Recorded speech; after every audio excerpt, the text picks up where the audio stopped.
Hello student, I am Vibha from Saint Xavier's school. जैसे कि part 2 में हम आपको बताए थे साइन कॉन्वेक्शन के बारे में कि कहाँ हम साइन पॉजिटिव लेंगे, कहाँ साइन हम निगेटिव लेंगे। तो आज हम उसके आगे पढ़ते हैं और नेक्स्ट देखते हैं हम मिरर फार्मूला। मिरर फार्मूला क्या होता है? मिरर फार्मूला आपका 1/v + 1/u = 1/f। मतलब v जो है आपका इमेज डिस्टेंस है और आपका u जो है वो ऑब्जेक्ट डिस्टेंस है एंड f जो है वो फोकल लेंथ है। मतलब 1/, इमेज का डिस्टेंस प्लस 1/, ऑब्जेक्ट का डिस्टेंस इक्वल टू 1/, फोकल की लेंथ। ये आपका मिरर फार्मूला, ये बहुत इंपॉर्टेंट, सारा न्यूमेरिकल आपका इस मिरर फार्मूला पे सॉल्व हो जाएगा। एंड नेक्स्ट वन है आपका magnification of spherical mirror. Magnification of spherical mirror क्या होता है? It is the ratio of the height to the image to the height of object. ये इमेज की हाइट का रेशियो, इमेज के हाइट और हाइट ऑफ ऑब्जेक्ट, मतलब object की हाइट का रेशियो होता है। मतलब इमेज के हाइट का और ऑब्जेक्ट के हाइट का रेशियो होता है। और या एक और होता है मैग्निफिकेशन m = -v/u। मतलब इमेज का डिस्टेंस और ऑब्जेक्ट के डिस्टेंस का। मतलब एक होता है आपकी इमेज का हाइट, इमेज के हाइट का, और एक ऑब्जेक्ट के हाइट का होता है। दूसरा आपका v/u। मतलब इससे एक रिलेशन निकल के आता है, जो मैग्निफिकेशन है वो -v/u = s'/h। मतलब इमेज के डिस्टेंस का और ऑब्जेक्ट के डिस्टेंस का रेशियो इक्वल होता है height of image to the height of object. ठीक है। नेक्स्ट वन, ये पार्ट कंप्लीट होने के बाद नेक्स्ट वन हम पढ़ेंगे रिफ्रैक्शन। रिफ्लेक्शन का पार्ट यहाँ ख़त्म होता है आपका। नेक्स्ट पार्ट में हम पढ़ेंगे रिफ्लेक्शन के बारे में। रिफ्रैक्शन क्या होता है? फर्स्ट ऑफ ऑल ये देखते हैं। रिफ्रैक्शन जो होता है, the change of direction of light passing from one transparent medium to another, one transparent medium to another. ठीक है। मतलब मतलब जब लाइट रे एक ट्रांसपेरेंट मीडियम से दूसरे ट्रांसपेरेंट मीडियम में जाती है तो उसकी डायरेक्शन चेंज हो जाती है। इसी को कहा जाता है रिफ्रैक्शन।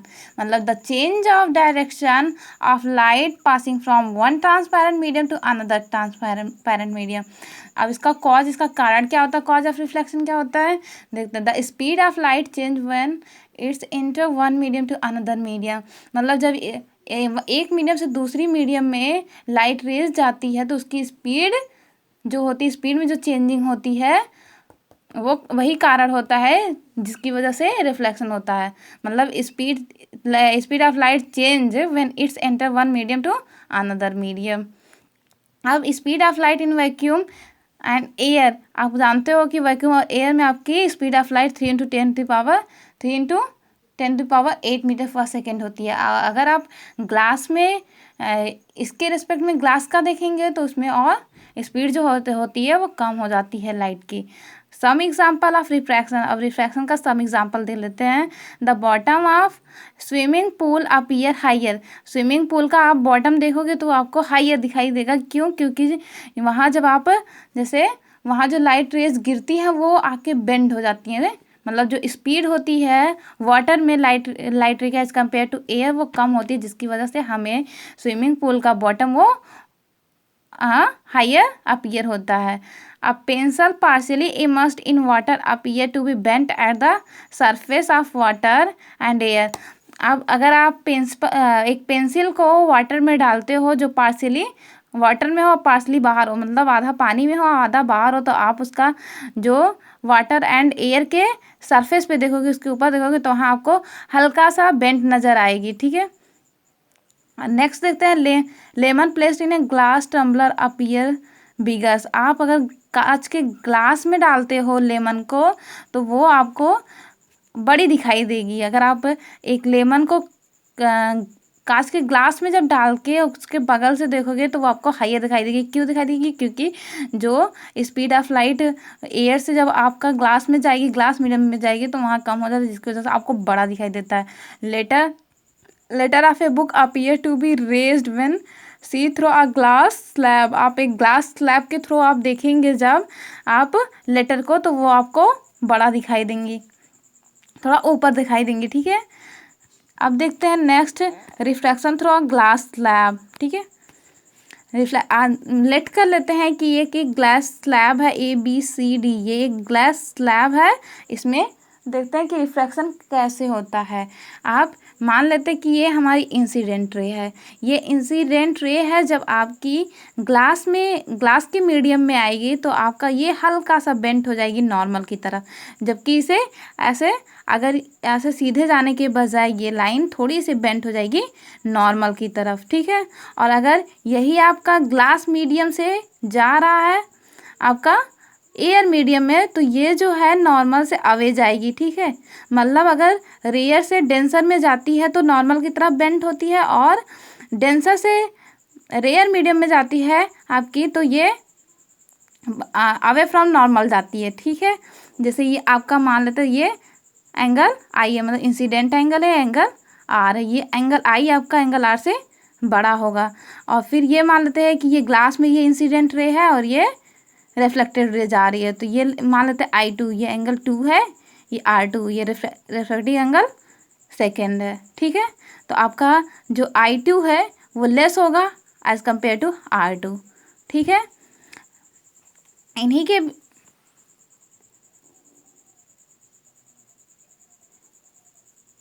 और थोड़ा सा इसमें डिस्प्लेसमेंट होगा, उसे कहा जाता है लेटरल डिस्प्लेसमेंट।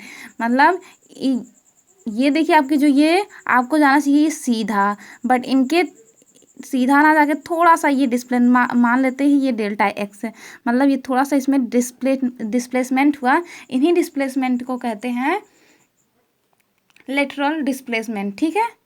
और आपका देख रहे हैं, और ये लाइन आपकी जो है, ये लाइन इस लाइन के पैरेलल आपको दिखाई दे रही है, ठीक है। लेटरल डिस्प्लेसमेंट किस पर डिपेंड करता है ये देखते हैं। Refractive index of a glass के रिफ्रैक्टिव इंडेक्स पे डिपेंड करता है, और थिकनेस ऑफ ए स्लैब, मतलब ये रिफ्रैक्टिव इंडेक्स ऑफ ग्लास के डिपेंड करता है। रिफ्रैक्टिव आगे हम आपको डिस्क्राइब करेंगे अभी। और अभी बस इसे इतना याद कर लीजिए कि ये रिफ्रैक्टिव इंडेक्स ऑफ ग्लास पे डिपेंड करता है, दूसरा थिकनेस ऑफ स्लैब पर डिपेंड करता है। मतलब ये आपका जितना मोटा रहेगा उतना ही डिस्प्लेसमेंट ज़्यादा होगा, जितना कम रहेगा उतना ही कम होगा। अब देखते हैं लॉ ऑफ रिफ्रैक्शन है, लॉ ऑफ रिफ्रैक्शन।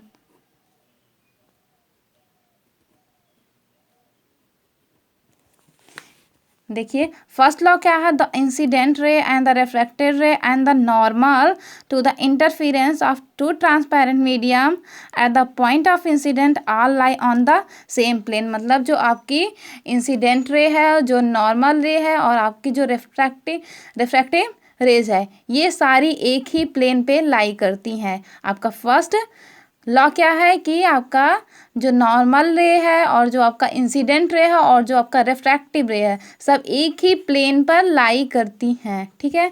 और सेकेंड आपका क्या रूल है, सेकेंड लॉ क्या है, इसने लॉ जिसे बोलते हैं, ये है कि the ratio of sine I, मतलब जो ट्रिग्नोमेट्री टर्म है sine, the ratio of sine I of the angle incidence to the sine of angle of refraction is constant for a light of a given color and for a given pair of medium। मतलब आपका जो sign I और sine are का ratio होगा वो constant होगा। आपका जो ट्रिग्नोमेट्री टर्म है साइन आई और साइन आर का जो रेशियो होगा वो कांस्टेंट। इंस्टेंट ला यही है, फिर से एक बार देख लेते हैं। The ratio of sine I of angle of incidence to the sine r of angle of refraction is constant for a light of a given color and for a given pair of medium। मतलब अगर आपको एक colour दिया जाता है और एक pair of medium दिया जाता है, तो उसमें आपका साइन आई और sine I to the ratio of sine I और साइन आर का रेशियो जो है वो कांस्टेंट होगा, ठीक है।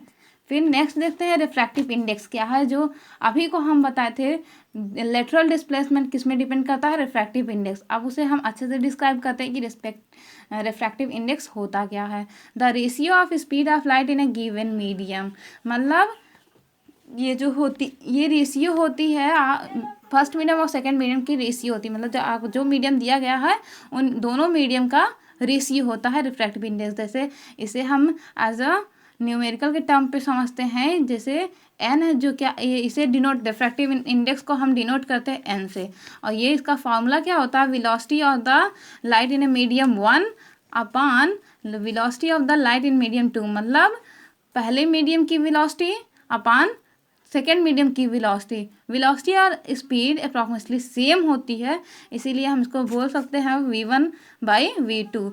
मतलब n क्या होता है आपका रिफ्रैक्टिव इंडेक्स क्या होता है, n क्या होता है, n इक्वल टू होता है v1/v2, मतलब velocity of the first medium and velocity of light in second medium. ठीक है, इसको इस तरह भी करते हैं, मतलब n21 इक्वल टू v1/v2, मतलब आपका रिफ्रैक्टिव इंडेक्स सेकेंड मीडियम का as compare to first medium. और सेकेंड जो है n12 मतलब होता है कि refractive index of first medium as compare to second medium. ठीक है, इसमें एक टर्म और आता है एब्सोल्यूट रिफ्रैक्टिव इंडेक्स। ठीक है,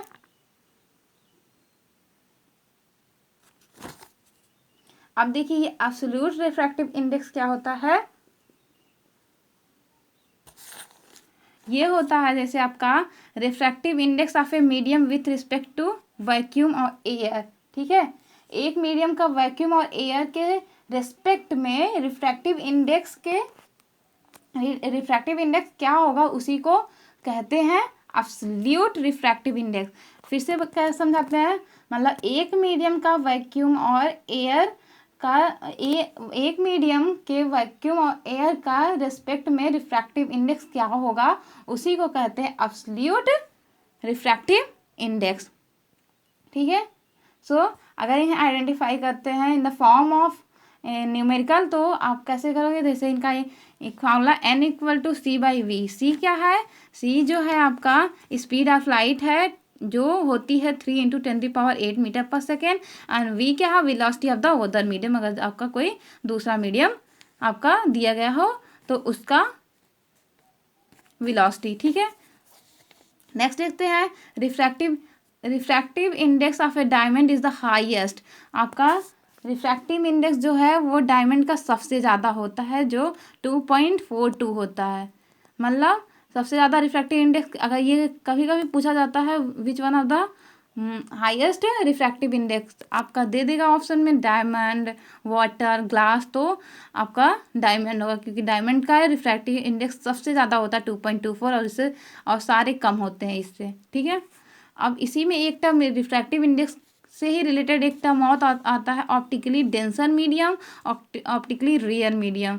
ऑप्टिकली डेंसर मीडियम क्या होता है, out of two medium the medium higher value of refractive index, मतलब दोनों मीडियम में जिसकी ज़्यादा रिफ्रैक्टिव इंडेक्स होगी उसको डेंसर मीडियम कहते हैं। सपोज कर लेते हैं आपका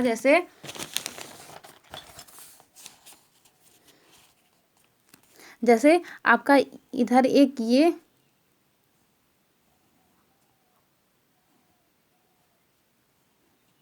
ग्लास है कोई, ठीक है, इसको मान लेते हैं मीडियम 2 और इसको मीडियम 1। ठीक है, ये इधर आपका एयर है और इधर आपका ग्लास है। ठीक है, तो आपका जो होगा ऑप्टिकली डेंसर मीडियम कौन सा होगा, जिसका आपका रिफ्रैक्टिव इंडेक्स ज़्यादा होगा। रिफ्रैक्टिव इंडेक्स किसका ज़्यादा होगा, आपका ग्लास का ज़्यादा होगा, तो आपका ऑप्टिकली डेंसर मीडियम कौन सा होगा, ग्लास होगा। और ऑप्टिकली रेयर मीडियम क्या होता है, out of two given medium the medium with lower value of refractive index, मतलब जिसका रिफ्रैक्टिव इंडेक्स कम होता है दोनों मीडियम के रिस्पेक्ट में, वो उसे ऑप्टिकली रेयर मीडियम कहते हैं। जैसे आपका मीडियम 1 एयर है तो इसका refractive index as compared to glass कम होगा, इसलिए ये जो एयर मीडियम है इसको ऑप्टिकली रेयर मीडियम कहेंगे। ठीक है, अब आई होप समझ गए होंगे आप लोग ऑप्टिकली डेंसर मीडियम क्या है, ऑप्टिकली रेयर मीडियम क्या है। मतलब जिसका रिफ्रैक्टिव इंडेक्स ज़्यादा होता है उसे ऑप्टिकली डेंसर मीडियम बोलता है, और जिसका रिफ्रैक्टिव इंडेक्स कम होता है उसे रेयर मीडियम बोलते हैं। ठीक है, अब इसमें नेक्स्ट वन देखते हैं स्फेरिकल लेंस। नेक्स्ट टर्म आपका आता है स्फेरिकल लेंस। स्फेरिकल लेंस क्या होता है, ये दो टाइप के होते हैं, concave lens and convex lens. ठीक है, कॉनकेव लेंस क्या होता है, इनका जो थिन फ्रॉम द कॉर्नर, मतलब आपका ये कॉर्नर पर थिन होता है, कॉर्नर पर पतला होता है, थिक एट द सेंटर, आपके सेंटर पे ये मोटा होता है। ठीक है, कन्वर्जिंग लेंस इसे बोलते हैं। ठीक है, ये कन्वर्जिंग लेंस होता है। और नेक्स्ट वन है कॉन्वेक्स लेंस। कॉन्वेक्स लेंस क्या होता है, ये थिक फ्रॉम द कॉर्नर, ये कॉर्नर पर थिक मोटा होता है, thin at the centre, centre पर पतला होता है, और इसका नेचर कैसा होता है, डाइवर्जिंग। और नेक्स्ट हम आपका इसके फार्मूले के बारे में नेक्स्ट वीडियो में बताएंगे। Now bye everyone.